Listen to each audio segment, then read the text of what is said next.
Le Pentagone affirme qu'un avion de chasse russe Su-27 est entré en collision avec un drone américain MQ-9 lundi. L'incident s'est produit au-dessus de la mer Noire, près de la péninsule de Crimée.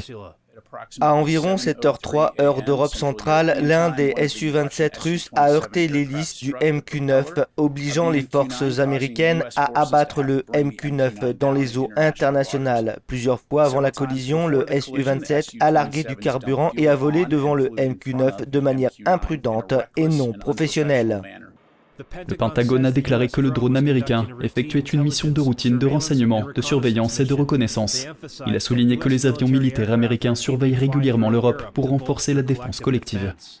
Bien que les interceptions elles-mêmes ne soient pas rares, on souligne le fait que ce type de comportement de la part de ces pilotes russes soit inhabituel, malheureux et dangereux. Il ne semble pas y avoir eu de communication entre les deux avions avant leur collision.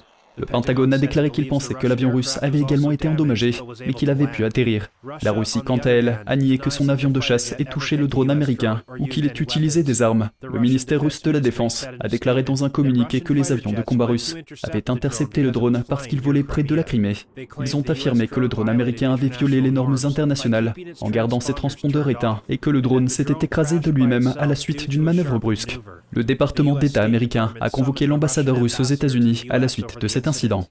Nous ne voulons pas de confrontation entre les États-Unis et la Fédération de Russie. Nous sommes en faveur de relations pragmatiques pour leur bien, dans l'intérêt des peuples des États-Unis et de la Fédération de Russie. Ni les États-Unis ni la Russie n'ont récupéré le drone en mer Noire. Il semble que ce soit la première fois depuis l'apogée de la guerre froide qu'un appareil américain est abattu à la suite d'une rencontre avec un avion de guerre russe.